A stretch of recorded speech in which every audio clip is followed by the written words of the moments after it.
4 mode क्या होते हैं जो हमारे ट्रेड इन सर्विसेज में।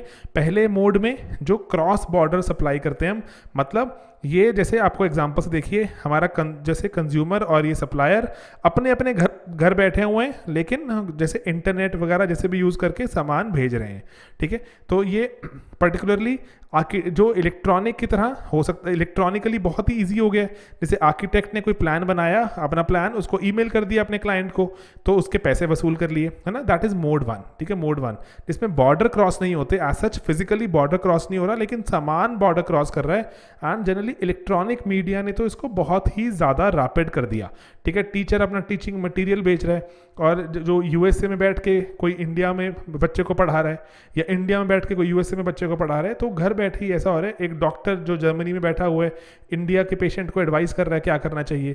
तो ये सभी मोड 1 है, अपने अपने घर बैठ के अपना सामान बेच रहे हैं।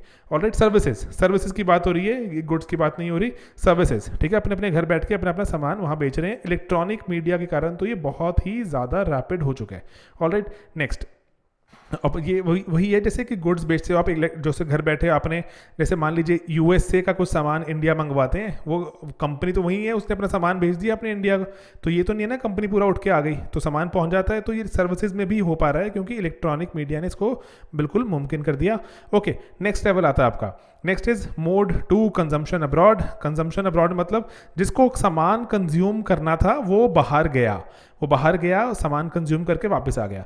जैसे हम सबसे जो क्लियर कट एग्जांपल क्या है इसका, टूरिस्ट, है ना। जो टूरिस्ट हैं वो टूरिस्ट आपके यहाँ पर आते हैं और होते फॉरेनर्स हैं, यहाँ के पैसा खर्च करते हैं। एक जो टूरिज्म है, इसलिए tourism is a type of an export, है ना। टूरिज्म, जब भी आप फॉरेन इनकम कमाएंगे आप एक्सपोर्ट कर रहे होंगे, जब फॉरेन इनकम लुटाएंगे तो आप इंपोर्ट कर रहे होंगे। तो टूरिस्ट आपके यहाँ पे आता है, जो आपको यूपीएससी ने सवाल भी पूछा था कि एक टूरिस्ट आया, फ्रेंच टूरिस्ट, और वो पौंडीचेरी में घूम रहा है, तो वो क्या कर रहा है, इंपोर्ट एक्सपोर्ट, ये वो, तो वो एक्सपोर्ट कर रहे हैं, है ना। तो हम एक्सपोर्ट कर रहे हैं, वो तो इंपोर्ट कर रहे हैं, हम एक्सपोर्ट कर रहे हैं। हमसे पूछा गया था हम क्या कर रहे हैं, हम एक्सपोर्ट कर रहे हैं, क्योंकि हम फॉरेन इनकम कमा रहे हैं।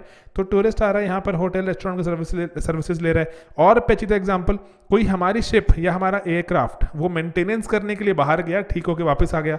जैसे अगर आपको मैं बता दूं कि हमारे जो एशियन रीजन का जो बहुत ही मेजर एक हमारे पास एक एमआरओ है, एमआरओ का मतलब क्या होता है, मेंटेनेंस, रिपेयर एंड ओवरहॉल, ठीक है। जहाज़ों को मेंटेन, रिपेयर एंड ओवरहॉल करते हैं हम कहाँ पर, सिंगापुर में।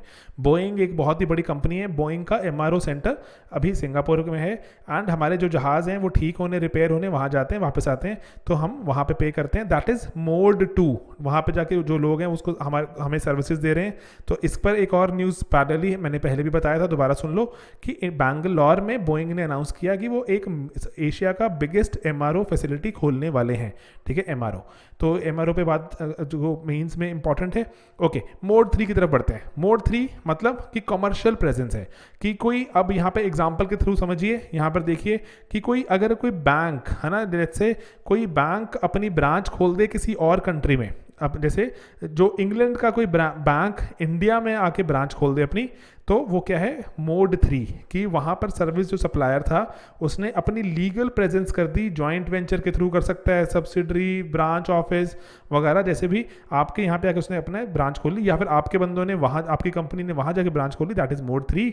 देन मोड 4, जिसपे इंडिया आसियान की डिस्कशन चल रही है, जहाँ पर इंडिविजुअल्स दूसरी कंट्री में जाके सर्विसेज प्रोवाइड करेंगे, डॉक्टर्स, इंजीनियर्स, आर्किटेक्ट्स वगैरह बहुत सारे, ठीक है। तो अब यहाँ पर क्या है कि इसको आईएसएस भी कहते हैं, कि इंडिपेंडेंट सप्लायर्स हैं ये, ठीक है, जहाँ पे प्रेजेंस है मूवमेंट है नेचुरल पर्सन्स की, एंड वहाँ जाके वो इंडिपेंडेंट सर्विस सप्लायर्स कहा जाता है इनको, ठीक है। और जैसे doctors, engineers, individual consultant, teachers, बहुत सारे इंडियन टीचर्स हैं जो इंग्लिश पढ़ाते हैं, अच्छा, क्योंकि इंडिया की ग्रिप अच्छी है इंग्लिश पर बाकी कंट्रीज के कंपेरिजन में एशिया में, तो इंडियन टीचर्स बाहर जाके पढ़ाते हैं। तो इसको लेकर दिक्कत हो रही है, क्योंकि अभी जो पर्टिकुलरली एशियान में एक कंट्री है फिलीपींस में भी इंग्लिश का स्तर बहुत ही रैपिडली बढ़ रहा है। तो वहाँ के लोग कह रहे हैं कि हम चाहते हैं कि जो एशियान का मेंबर है, हम ही एशियान को केटर करें, हम ही इंग्लिश के टीचर पढ़ाएं और भेजें। इंडिया कह रहा है कि हम भी भेजेंगे, वो कह रहे हैं सर आप एशियान का पार्ट नहीं हो। तो इंडिया एशियान यहाँ पर मोड 4 को लेकर डिस्कस कर रहे हैं कि अगर हम अग्रीमेंट इन सर्विसेज करते हैं तो मोड 4 भी होगा, हमारे डॉक्टर्स इंजीनियर्स भी आएंगे। तो फिलीपींस थोड़ा अभी कह रहे हैं कि ऐसा मत करो, तो इसलिए ये डील अटकी हुई है। ओके, तो यहाँ पर अब इंपॉर्टेंट बात क्या है कि आप बोल रहे हैं कि सर जनरल अग्रीमेंट भी तो है ट्रेड एंड सर्विसेज का, तो उसमें क्यों नहीं कवर हो रहा? सर उसमें कवर जो होता है सिर्फ वो किसको कवर करता है? वो पर्टिकुलरली टेम्परेरी मूवमेंट को ही कवर करता है। तो ध्यान रहे जो ये ट्रेड एंड सर्विसेज है ये टेम्परेरी मूवमेंट के लिए ही कवर होता है। किसके लिए कवर नहीं हो रहा? ये सिटीजनशिप, रेजिडेंस या जो परमानेंट बेसिस पे जाते हैं उनको, वो अलग चीज़ें हैं, ठीक है, वो अलग चीज़ें हैं। जैसे अभी आपको लेट से लग रहा है कोई आपको कोई अस्पताल, जैसे आप डॉक्टर हैं, कोई अस्पताल आपको मलेशिया में बोलता है कि आप प्लीज़ यहाँ पे आके भी अपनी सर्विसेज दीजिए, दैट इज मोड 4, ठीक है। तो वो आप मोड 4 करने जा रहे हैं, वहाँ जाके देख के लोगों को आ जाते हैं वापस, लेकिन हो सकता है ना आप वहाँ की सिटीजनशिप ले लें, तो that will be something else. वो GATS के परव्यू से आप बाहर चले गए, अब आप सिटीजन बन गए ना, उस कंट्री के सिटीजन बन गए, या फिर आपने परमानेंट जो रेजिडेंस वहाँ पे रेजिडेंशिप ले लिया, इंडियन जाते हैं कनाडा में, तो ये सब कुछ वो अलग चीज़ें हैं। तो उससे कंफ्यूज नहीं करना, क्योंकि आपको ऑप्शन में ऐसा UPSC कंफ्यूज कर सकता है, ठीक है। सिंपल ही रखना है इसको दिमाग में कि लोग जाते हैं, सर्विसेज दी, पैसे कमाए, वापस आ गए, ऐसा हो सकता है ना, तो इसीलिए उसको मोड 4 रेगुलेट करता है।